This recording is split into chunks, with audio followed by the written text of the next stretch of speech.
Hey, Mike here with Canadian Musician. Right now I'm with the guys of Poor Young Things here at Steam Whistle Brewery in Toronto. Just at a brewery tour, I must say, guys, it's probably the best way I've been coaxed to come to an album launch, so bravo on that one. Thank you. But yeah, like I mentioned, Poor Young Things, new EP comes out October 9th. It's called Force of Nature, follow-up from the debut EP in 2012 and the debut LP in 2013 called, and I never get this right, The Heart, the Head, the End. Did I get that order right? All right, cool. But yeah, guys, first of all, just for those who were a fan of The Heart, the Head, the End back in 2013, when they hear these these new 6 songs off of Force of Nature, for those who haven't heard it yet, I'm not sure who wants to take this, but how would you compare it mostly sonically to that album? I just think it's a lot more polished than what we're used to. It's more of like a sort of a pop approach, but still keeping our rock roots. Yeah, we're just sort of excited about these 6 tunes. You know, it's only an EP, but you know, hopefully in the future we progress with an album with this, and you know, yeah. That's kind of a good segue into one of the things I was really curious about. I forget where one of you had said it, but I'd seen somewhere that you essentially had gone into the studio in New York City, which is another thing we'll get into, but you'd gone into the studio with apparently 12 songs, came out with the 6 songs that make up the new EP. So I'm kind of curious, do you still have plans for those other 6 songs, and what kind of separated what made Force of Nature from the 6 that got cut? I think we just picked the 6 best songs, and the other 6 I kind of think they're still floating around. But right now we're thinking about the tour that's coming up. We have a tour coming up, sorry, and I think just in terms of the next release, it's going to be a lot of new stuff and just sort of progressing with our new sort of sonic approach is, which is a lot more polished and sort of I think we're just sort of a pop rock band now, right? Right? Yeah. Fair enough. To kind of rewind now, kind of back to the starts, you guys have been around for a few years. Like I mentioned, second EP, you have full length out. But for those who maybe aren't familiar or don't know the story, I don't know the full story, is you guys started in Thunder Bay in Northern Ontario. You're now based in Toronto. Where did you guys all come together in Thunder Bay? Were you high school friends? Like, what's the origins of this band? That's a long question. What else did you? I'm not an original. Okay, we all went to the same high school, but we weren't all friends together. Matt and I jammed in a band. Conrad and Mike jammed in a separate band in the same garage. And then one day we just thought, hey, we should just take you guys and us and then start doing other songs that sound different. And then those different songs actually sounded probably better than the stuff we originally played, because that was our first band. And then we kind of moved forward, and then we thought 2 guitars isn't enough, we need a third, so then we called Dave, who also went to the same high school, and then we all just moved to Toronto. That's about it. That was nice. That was concise. That's the history. Yeah. Bravo. Get them a marketing writing gig. But from that time where you guys all came together, like, was there a unified vision as far as what you wanted to do, not even career-wise but sound-wise? Did you guys share common influences? Did you have an idea of what kind of sound you were going after? I still don't think there's a common unified vision of what our sound should be like. That's why I think it's so, like, everyone comes from different musical backgrounds, so we all have different opinions on what stuff should sound like. I mean, I think that's healthy for a band to have that, you know. But yeah, I don't think we'll ever be unified on, like, let's do this. We all have similar influences, but it's different. Everyone has their own opinion and idea, which is good to have and stuff like that. So. What would be the common denominator there as far as influences go? Springsteen. Music. You said Springsteen? Yeah. Like the normal Petty, Springsteen, those guys. Like, that was our common ground. Yeah. And like when we first started as a band, that's what we kind of sounded like.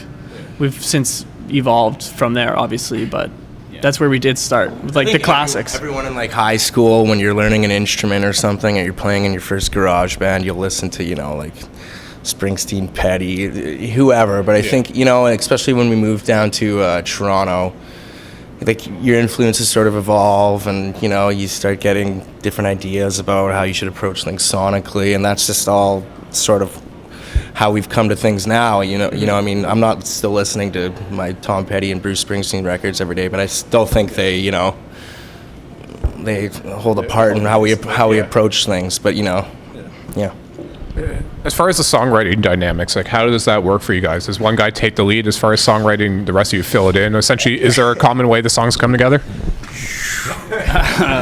Well, I mean, musically, I think that I don't really know, how it's gonna go forward. I think that's also evolving. There was a time where it was just me, but I think now it's gonna be definitely more of everybody. Lyrically, it's usually just me, just because that's easier for a singer to be the one that's doing that stuff. I think that's where we're at. Yeah. You're singing the lines. You have to feel confident when you're up there singing them. So it's only right that you would write those lyrics. Yeah. And there's things that people can do, play to their strengths. Like Mike is very good at doing like little guitar lines. Like the littlest. The littlest is like a mosquito. Solo. He's just standing there, and that's about it. So We should go around and say what everyone else is good at. Idea was to do this interview at a brewery. I had mentioned that you guys had gone down to, as far as I understand it, you guys had gone down to New York City to record this EP, but I don't know the actual story of why that is or how that happened. Essentially, where in New York were you going? How did you end up there? And I should also add, who were you working with as far as producer? Well, we did it with. Sorry, Matt. Do you want to field this one? No, I'm just saying. Oh, you're saying bye to someone? Oh, I thought you said. I'm going to answer this question. Okay. Sorry, we were in Brooklyn, and the two producers are Gus Van Gogh and his partner Werner. We've been big fans of the records that they've put out for the last 5 or 6 years. They did all the Colorado stuff. They did a band called Wildlife. We really like their album, The Stills. He was a big part of all their records, and so we just really, for about a year, we sort of we want to work with this guy. We want to work with this guy, and it was we saved up some money, and we had some offers from other producers who wanted to work with us over the year, and we just sort of stayed. We were like, I think we really want this guy. And so eventually last winter, in January, we went down and just started working on the tunes. We came back here. We went back again in March, and it was a really great experience. We were just hanging out in Brooklyn for a couple months. It was fun. It was probably our most rewarding and fun recording experience thus far. So yeah. It kind of explains why it took so long for this EP to come out, because we really wanted to work with them and they were so busy that we had to keep pushing back our time to release something. Yeah. So it sucked being on the bench for so long, but I really feel like the product is so worth the time off. With Gus and Werner F., did you guys know not just what their track record was as far as what records they had worked on, but did you know what kind of producers they were as far as what kind of dynamic they created in the studio, or were you going into that part blind? When we were on Warped Tour, we actually got the chance to go into the studio in the afternoon and just hang out while they were working on something. And I personally got a good vibe from them and what they would be like to work in the studio. And it was that, what was it, an hour and a half we were there. It was cemented it for me. I really want to work here. Yeah, just the whole vibe of the studio, the environment, the neighborhood, everything was this is going to be great.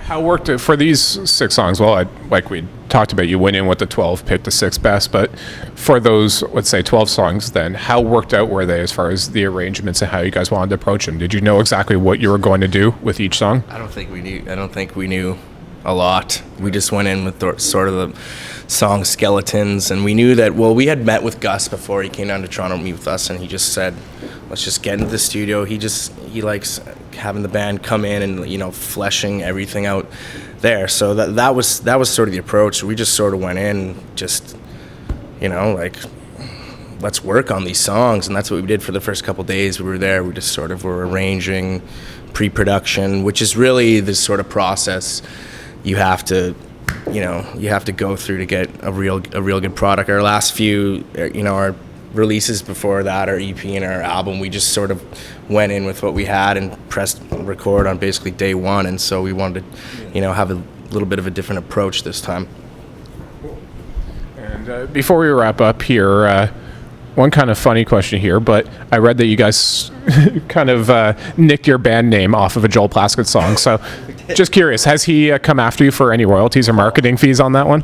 Well, it was a Joel Plaskett and Peter Elkis song, which is what it was, and I don't think Peter Elkis was very happy with us because I think the story is that because a good friend of ours, Jeff Heishold, plays in his band, and when we first came down to Toronto, we didn't really know anyone, and he was like our only friend, and so he told us one day that he was like, well, yeah, Pete's mad at you guys because he wanted to name his next band Poor Young Things, and we were like, sorry, we can't really. We played at the Dakota with him, and we were all so scared. We heard the story that he was upset, and then we had to play a show like with him, or he was there, and we were all so scared that he was gonna I don't know, really just punch us in the face or something.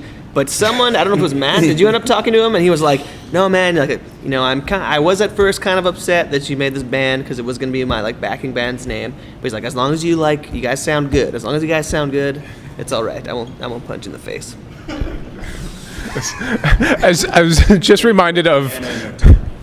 I was just reminded of one thing I was told actually right before this interview from Sam at Strut over there that I'd asked her, you guys are about to head out on a pretty extensive Canadian tour with Glorious Sons, and I was asking Sam what the connection was there, and she had mentioned that it's actually John Angus and Colin from the Trews that kind of got you guys together, and she mentioned you guys have had, I'm guessing, a long relationship with the brothers from the Trews. I didn't know this. What is that relationship there? What role have they played in your guys' career? Well, the same guy who I just mentioned, Jeff, who was in Peter's band, also plays in the Trews, and he's from Thunder Bay. So he actually is the one who convinced us to move to Toronto because I think we wanted to move to Vancouver for some ridiculous reason. He's like, you guys should come to Toronto. So when we moved to Toronto, he was like our dad figure, and he sort of helped us along and got us meeting some people, and that's how we got on the tour with the Trews. And those guys have been great to us, for years. I think we probably owe them a lot, but yeah, that's the connection. Yeah. Interesting. And before we wrap up, just one last fun question. As with the federal election coming up, if you guys were to write a song that's a theme song for this election, what would you call it? Put you on the spot on this one. Probably hair. I don't know. Great hair. Nice hair, though. Nice hair. I just think Mulcair looks like my old principal, and that's all I can think about. All right. Let the hair take you there. Yeah. Let the hair take you there. Great hair. All right, something about hair. Anyways, again, we're at Steam Whistle Brewery here. Guys, our Poor Young Things new EP, Force of Nature, is out October 9th. I remember correctly, just about to head out on an extensive cross-Canada tour through October and November with Glorious Sons. So I should know the website. I'm guessing it's pooryoungthings.com. Yeah. Is that it? All right, cool. That was a hard one to guess. But pooryoungthings.com for tour dates and more info. Anyways, guys, thanks a lot for this, and thank you for getting me out of the office into a brewery. Cheers. Okay.